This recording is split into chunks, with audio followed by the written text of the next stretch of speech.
Diyan, may sikreto ako eh. Sikreto? Ano yun? Sikreto nga eh. Ba't ko sasabihin sa'yo? Alam mo kuya, dapat nakinig ako sa'yo noon eh. Ha? Nakinig saan?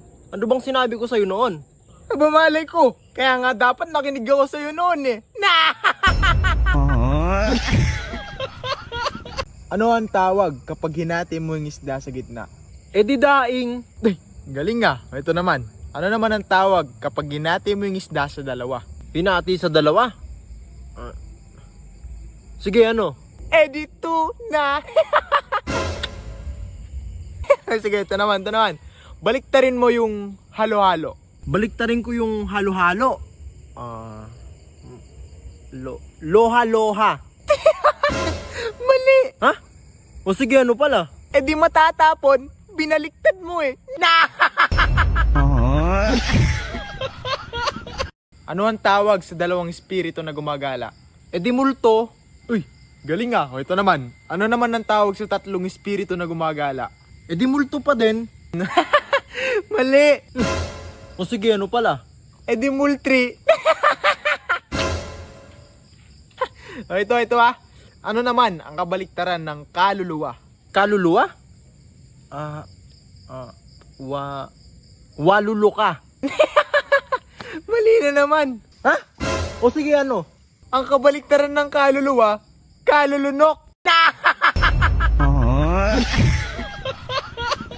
Ngayong araw nga ay susubukan naming magkapatid na magpanggap bilang isang pulubi. At kung sino man nga mga idol ang tutulong sa amin ay bibigyan namin ng 1,000. Ang tawag nga mga idol sa aming gagawin ay social experiment. Para magmukha nga pala kaming pulubi mga idol ay nagsuot kami dito ng mga butas-butas na damit. Naglagay nga rin pala kami mga idol ng mga uling sa aming muka. Para nga ay mas maging kaawa-awa kaming tignan. Kaya ginawa namin itong video na ito mga idol upang ipakita sa inyo na mayroon pang tao na handang tumulong sa kanyang kapwa. Pagtapos nga pala namin nag-makeup at nagbihis mga idol ay lumabas na kami upang simulan ang social experiment. At paglabas nga pala namin ng bahay mga idol ay tinawag agad kami ni mama at hiniram nga pala niya yung aming 1,000. Kaya abangan nyo na lang yung part 2 mga idol kapag binayaran na ni mama yung 1,000. Uy! Sige pre, una ka na. Ay! Ay, sige, mauna ka na. Mauna ka na, pre. Di, ikaw na. Sige, ikaw na. Mauna ka na, pre. Pre, mauna ka na. Ikaw na, layo-layo mo, pre. O, ano yan? Kabayo. Mali. Manok yan eh. O, sige, ano naman yan? Eh, di, baby. Mali. Taas yan, no? Ano yan? Ibon.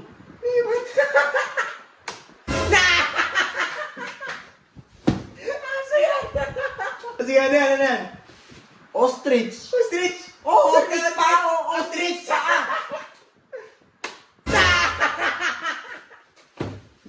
Unggoy yan. Yan, ano yan? Yan? Oo. Alaska. Alaska, ito yung mukha. Malaska! O yan, ano yan? Jollibee! Jollibee oh! O sige. Nyalimi! Ayan, ano yan? Lucky me. Sigurado ka? Lucky me, noodles, Lucky me. Lugi me! Yan, ano yan? Chocolate na yan? Oo. Sneakers! Snatchers!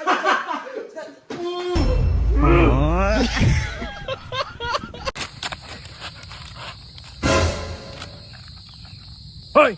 Huwag mo nang pulutin yan, marumi na yan. Malas! Diyan! Oh, si mama naulog sa kanal. Hayaan mo na yun kuya, marumi na yun.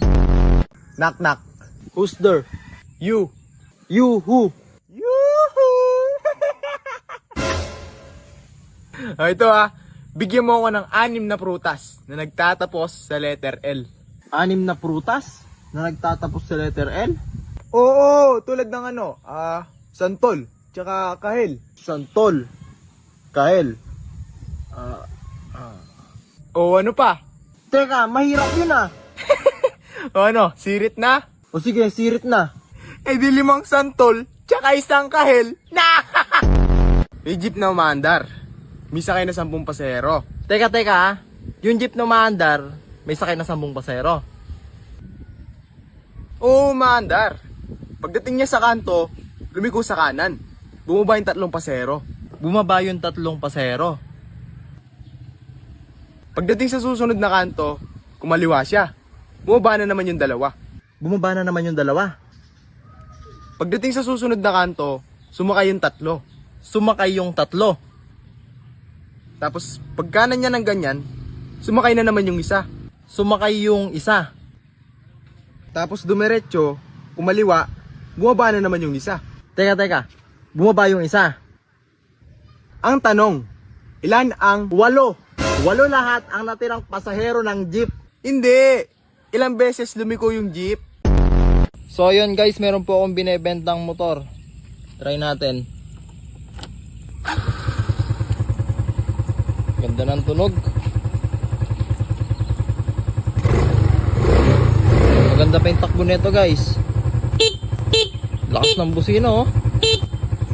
Oh guys, kunin nyo na. Di na kayo lugi dyan. Paano mo isasakay yung 5 baboy sa kotse? Pwede ba yun? Oo, pwede! Sige, paano? Eh di 2 sa harap, 3 sa likod. Sige ito. Paano mo naman isasakay yung 5 kalabaw sa kotse? O di 2 sa harap, 3 sa likod. Mali! O sige, paano pala? E di ilabas mo muna yung baboy sa kotse, tapos pasok mo yung kalabaw, 2 sa harap, 3 sa likod. O sige, ito ha. Paano mo naman malalaman kung may 5 kalabaw sa loob ng hotel? Sa loob ng hotel? Oo, paano mo malalaman kung may 5 kalabaw dun? O sige, paano? Eh di pag nakapark yung sinakyan nilang kotse sa labas ng hotel,